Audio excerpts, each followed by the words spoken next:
dances around you. You're just doing this shit, right? Hey, up here, hands up here. Not touching anything. Ladies! Dear Billy Two-Step, I'm loving the Bill Burr podcast. Thank you. Last week you mentioned that the clip that went viral of you and Rogan wasn't what it seemed to be, and that you were just busting Joe's balls and making him laugh. Yeah, yesterday Joe had Jon Stewart on and they talked about that clip. Joe jokingly said, "Can you say you'll wear a mask?" Oh, John jokingly said that. Joe said, of course he wears masks in public, and that he was just trying to get you going. None of this seems far-fetched. I was wondering if you could address the people who tried to co-opt your humor to fit their "we don't like Joe Rogan" agenda. I saw many tweets saying things like, Bill Burr helping to cancel Joe Rogan. Yeah, man, that shit, I gotta tell you something right now. That fucking bullshit, like all these progressive people that are literally, like Fox News could learn something from them, the way they edit shit and present evidence and all of that type of stuff. It's just like, people, there's a big beautiful world out there and there's room for everybody. And if you're gonna take somebody out, you know what I mean? Just fucking do your due diligence. All right, because this shit, there was nothing to this. This was just us having fun. And then you're pissed about something else, and then you're trying to Hey, can I say something to ruin your podcast? No! Come on. No, shut the fuck up. You're an even older white guy than I am. I'm already in enough trouble. I know, but I... Shut up, Mike Binder, please! I was just want to ruin your podcast. Okay. I got so many calls about that. I got so many calls about that, and I said...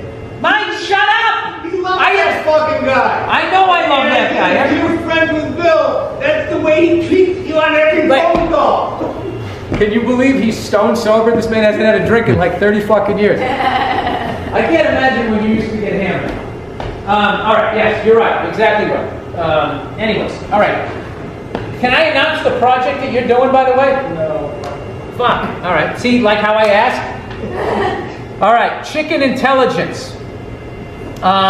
Hey, Billy Boy.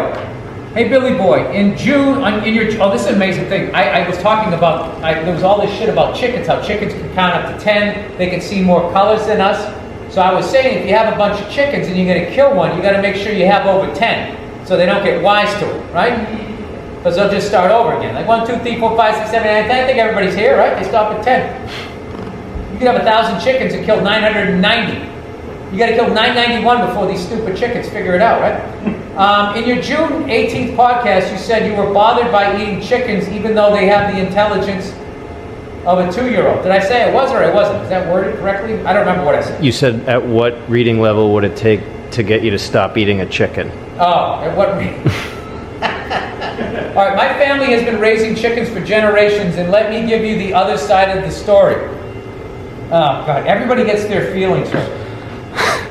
As an owner of chickens, of all of the barnyard animals, chickens are easily the stupidest. I love it. I always heard pigs are smart. I heard cows are smart too. I heard horses are smart, but they're a little full of themselves. Anybody else? They got that nice mane, they think their shit doesn't stink. Of all the barnyard animals, chickens are easily the stupidest. They are little better than lizards. Raising chickens is a constant battle to keep these feathered idiots from killing themselves or each other. People outside, they really are just a food source. You know what I mean? They can't run fast, they can't fucking fly, and they're delicious. God knew what he was doing when he made it. But the poultry, Jesus Christ. People outside of the poultry business may not know this. Like how he said the poultry business. I'm just talking shop here, so just in case, he wants to keep me on my heels here. But one of the most common causes of chicken death is cannibalism. I'm not making this up. Oh my God. God bless this guy. Whether this is even true or not, does it even matter nowadays? This is fucking great. I'll never feel guilty again eating chicken. While toddlers also require constant attention to make sure they are safe, there is little danger of a poorly supervised daycare turning into a cannibal holocaust. Oh, he uses the Holocaust word. Have you ever noticed how veganism is much more popular among city people than rural? Some would say that it is has to do with education, but I believe it's because people who are closer to animals have fewer illusions about how human they are. Enjoy your roast chicken. the cannibal chickens would happily join you in your meal. Greetings from the sticks. Oh, buddy, how can you bring it up and not give me... I want to hear the stories. This guy has to write back. I want to hear the Ed Gein stories of these fucking chickens eating each other. Wow. I mean, what is their excuse when the chicken cops show up? I mean, well, he's chicken. He's delicious. You all know how good we taste. Fishing trip. This is weird. This is also not in the right. Yeah, just grab the last one you just put down. There was more. Grab the last one I just put down. Oh, okay. Here we go. No, Sorry, everybody. All right, classic rock song about Stanley Cup conspiracy. Have I promoted the Troubadour enough? I feel like I just sat down and just did the podcast here. You know? If you want again, well, I'll cut it in after. Just. All right, if you're just walking by, and the person you're living with but can't really stand, but you enjoy this podcast, I am live right now, recording live and unedited. Here at the Troubadour, we're raising money to keep this wonderful venue that some of the greatest artists of all time, from rock all the way, like Richard Pryor's been on this stage, Steve Martin has been on this stage, George Carlin's been on this stage, and then a major drop off all the way down to me has been on this fucking stage. We gotta save this place. Come on, this fucking place. I've gotten shit-faced in here. I've had a great fucking time in this place. This place cannot go away. I won't let it happen. All right, classic rock song about Stanley Cup conspiracy. Hey, Billy Barilko. Hope you didn't struggle with that last name. You hooked on I did. You hooked on phonics, reliant old man. How old is this guy that he used hooked on phonics? You're my age, buddy. That was a hacky joke when I started something. Big fan. Love all the content you've been providing us with. Efforts for Family Season 4, King of Staten Island, Black or White, and all the podcast appearances. The song 50 Mission Cat by the Canadian classic rock band The Tragically Hip depicts the story of the 1951 Stanley Cup final between the Toronto Maple Leafs and the fucking Habs. Bastion Bill Barilko scored the winning goal in Game 5. 4 months later, he takes a small prop plane to go on a fishing trip in Quebec with a buddy. The plane vanishes. The plane was discovered 35 miles off course 11 years later in 1962. The next time the Maple Leafs won the Cup, 11 years later in 1962, the next time the Maple Leafs won the Cup. All too coincidental. Wait, what coincidental thing happened there? The Maple Leafs were winning the Cup like every other fucking year, weren't they back then? Anyways, he said it the way I wrote it the way I say it. I highly recommend checking out The Tragically Hip. They're legends up here and never made it elsewhere because they were a bit too Canadian. Their songs rock, and their frontman Gord Downey has a crazy life story as well. I will definitely check them out. I'm going to look up that Bill Barilko. Wait. The plane was discovered 35 miles off course 11 years later. That was 1951. The next time the Maple Leafs won the Cup. All too coincidental. Well, you know what? If that band is as Canadian as that fucking analogy, I don't think I'm going to get them either. I didn't get that. All right, how do I tell a friend to fuck off? Oh. Mike, you want to take this one? It's easy.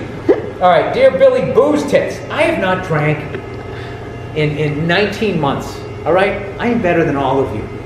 I'm a 20-year-old guy from, I'll tell you, this place is making me thirsty though. I'm a 20-year-old guy from the Netherlands, so please excuse me if my English isn't perfect. I love they always say that, and then they write perfect English. I am in a friend group with 7 other guys, but I am friends with only 6 of them.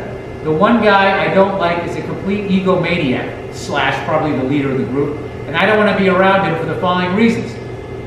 He always makes everything about him.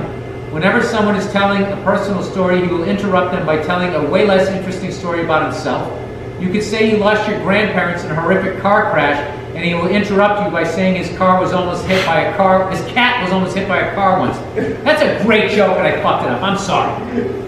He always makes himself out to be the victim of every single situation. Whenever something goes wrong, he will always find a way to talk about how the situation affected him the most, even though a lot of times this is not the case. This is especially annoying when someone is opening up about some fucked up shit that happened in his past, which some of us rarely ever do because of this. He's a fucking dick when it comes to money. Jesus, this guy is just aces right down the fucking... Us Dutchies are known for being greedy cunts, but this guy gives a whole new dimension to it. Whenever for even the cheapest thing, he will demand his money back immediately, and when he doesn't, he will forever remind you of the one time he bought you a single drink and how generous he is for doing so. Dude, the more you're writing about this guy, the less sympathy I have for you. Where the fuck is your self-esteem? You should have told this guy to fuck off in the first 2 sentences. Whenever you buy him something, he will never thank you for it or offer you to pay you back even a single penny. How do I tell him that I don't want to hang out with him anymore without starting a big drama? I'm afraid he will portray me as this evil maniac who hurts his innocent little heart and set my friends up against me. I also don't want to hurt his feelings because I'm somewhat of a nice guy, and I fear, oh yeah, you got to the root of the problem there. And I fear he may be autistic or something like that, as that would explain a lot of his antisocial behavior. Love to stand up the podcast. F is for family. Thanks a lot, and go fuck yourself. All right, we got to the meat of the order. Right there. I don't want to hurt his feeling because I'm somewhat of a nice guy. You're not somewhat of a nice guy. You're too much of a nice guy, and I guarantee his other 6 friends are also like that. Because nobody else would put up with a guy like that. All right? So, what you need to do is grow a dick and let those balls hang down, and you need to tell this guy to fuck off. You're not, if what you're saying, if your perception of this story, because everything is alleged, everybody, until proven, if what you're saying is true here, yeah, just tell this guy to fuck off. Just tell the guy, just be like, yeah, I don't like you. You're a cheap fuck. You know, I buy you drinks all the time, you never say thanks. If you buy me a drink, I never fucking hear the end of it. You always make everything about yourself. Look at you, your bottom lip is already quivering. How about the next